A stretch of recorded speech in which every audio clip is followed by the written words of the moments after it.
Buenas tardes, ¿qué tal? Sean todos ustedes bienvenidos. Hoy quisiera abordar lo más breve posible. Siempre digo lo mismo, yo sé, nunca soy breve, pero lo intentaré.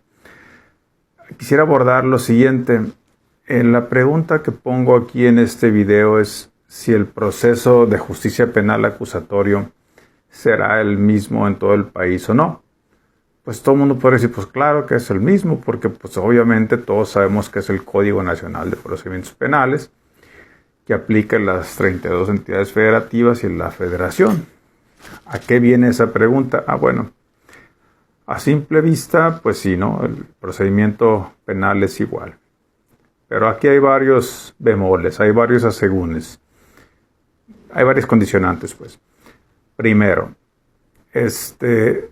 los abogados dicen que hay tantos códigos nacionales como jueces, que porque cada juez tiene su propio librito y cada juez entiende lo que quiere entender, y que con lo que con unos le funciona, con otros no, etcétera. Pues sí, es cierto, o sea, cada juez tratamos de resolver lo mejor posible, eso quiero creer, a nuestro leal saber y entender, pero cada interpretación y cada forma de hacer las cosas es distinta, primero. Segundo, todo esto salió porque la semana pasada me quedé reflexionando sobre esto. Una señora que un abogado de Puebla le está llevando un asunto. La señora pues obviamente no está familiarizada con estas cuestiones. Me dice, oye juez, quisiera hacerle unas preguntas con respecto a si tengo dudas sobre lo que está haciendo mi abogado.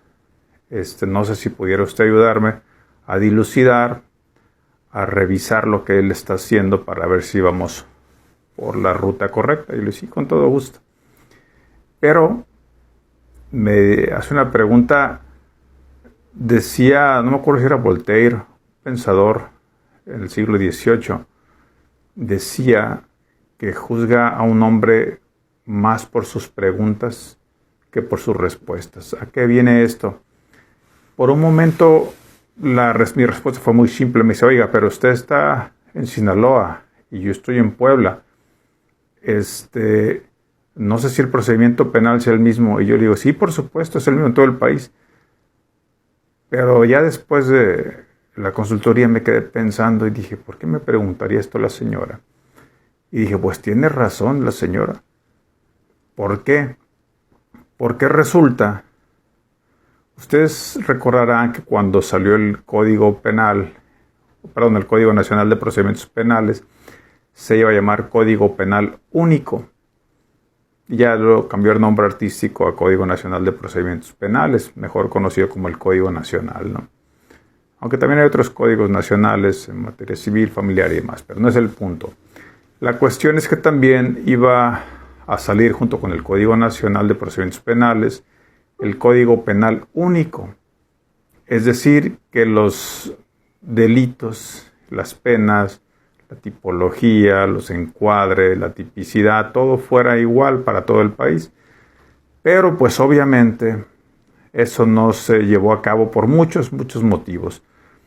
Uno de ellos es que cada estado decía, bueno, es que somos un estado libre y soberano, y en cada región hay diferentes delitos. Se supone que las leyes y la ley penal, con más razón, son un reflejo de lo que pasa en cada sociedad. Entonces, lo que pasa en Guerrero, lo que pasa en Chiapas, lo que pasa en el Estado de México, lo que pasa en Veracruz, no es lo mismo que lo que pasa en Yucatán, que lo que pasa en Jalisco, que lo que pasa en Baja California Sur. Entonces, no hubo un consenso y no se llegó a un código penal único. Para bien o para mal, no quiero opinar al respecto. La cosa es que no se llegó. Y ni siquiera hay proyecto ya. Y menos a cómo están las cosas ahorita en el país, ¿no? O sea, ya con que no quiten el Código Nacional y no quiten el sistema de justicia, ya con eso nos damos. Pero bueno, el punto está en que me quedé pensando en lo que me dijo esta señora. Y dije, bueno, lo que pasa es que tiene mucha razón y mucha lógica lo que ella plantea. ¿Por qué? Por ejemplo, si el proceso es el mismo, pero hay delitos que existen en unos estados y en otros no. Hay delitos que en unos estados tienen una pena y en otros menor, una pena alta y en otros menor. Entonces hay delitos que el requisito de procedibilidad es distinto o no. Voy a poner unos ejemplos. Aquí en Sinaloa, si mal no recuerdo, el delito de violencia familiar es oficioso. Siempre es que cometa contra mujeres, contra adultos mayores, contra niños, etc. Pero es por querella si la parte ofendida es un hombre. No quiero meterme en si es correcto, si está bien o está mal eso.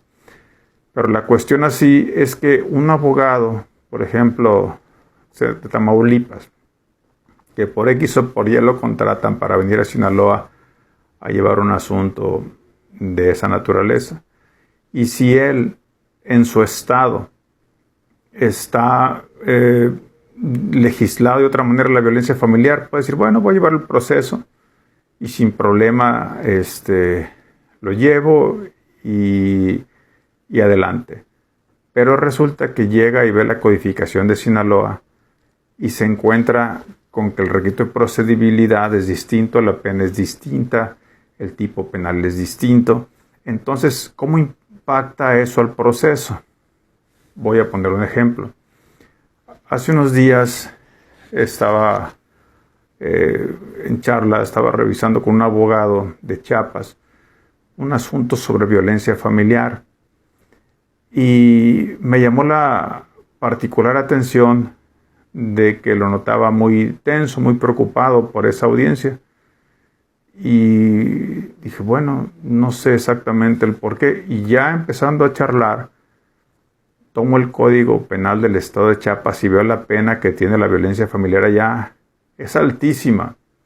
Entonces allá, en Chiapas, si vinculan a proceso a alguien por violencia familiar, pues de entrada no alcanza una suspensión condicional del proceso y no hay requisito de procedibilidad por querella si es hombre el ofendido. Entonces allá una vinculación significa pues un juicio oral o un procedimiento abreviado. Y en otros estados, no. En otros estados se alcanza la media aritmética menor de 5 años, conforme lo marca el 192, fracción primera del Código Nacional, y entonces allí se puede llevar una salida alterna.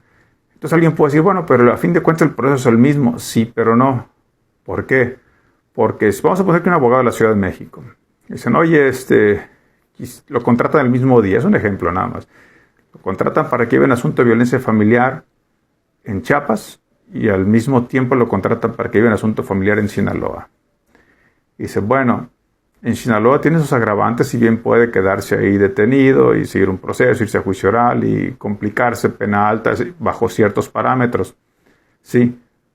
Y en Chiapas también, pero en Chiapas el tipo básico es muy, pero muy alto, pues.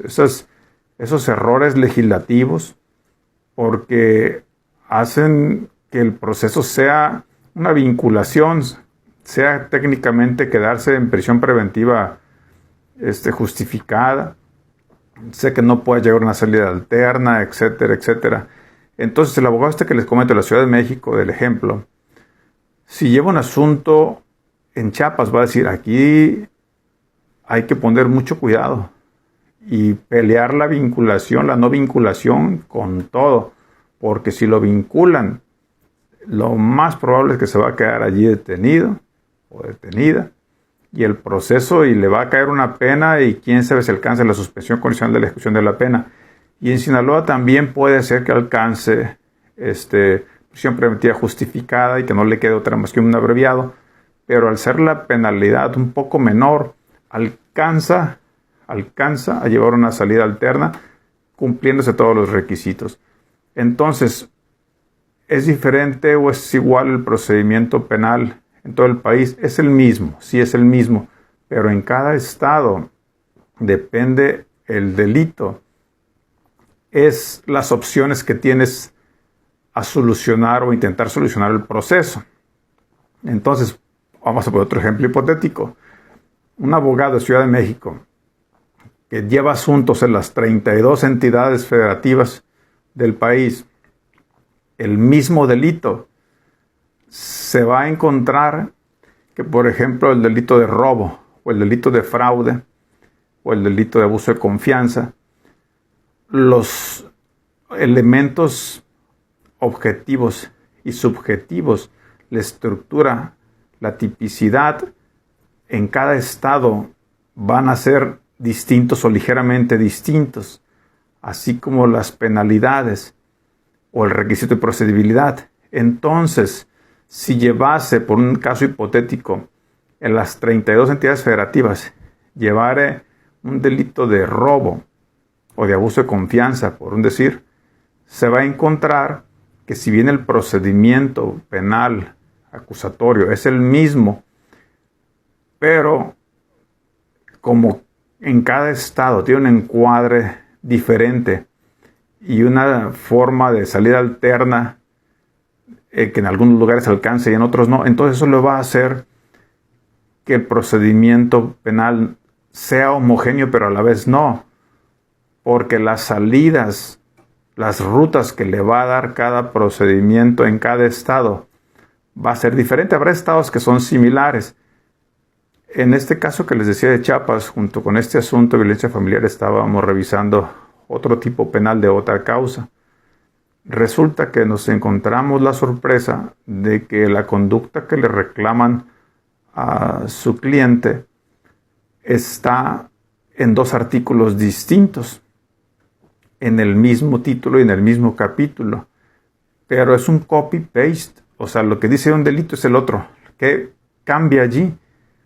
La pena. Les digo, en el mismo capítulo, o sea, el bien jurídico tutelado es el mismo, y es un encuadre tal cual, y le digo, oye, pero ¿qué pasa aquí? Porque dice exactamente, no parecido, exactamente las mismas palabras en dos delitos distintos.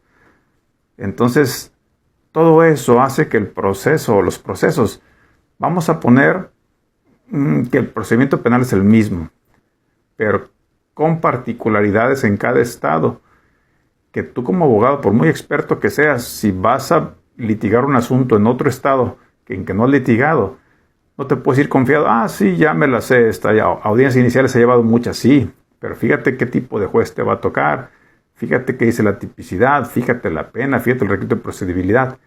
Entonces, ¿es el mismo o no es el mismo?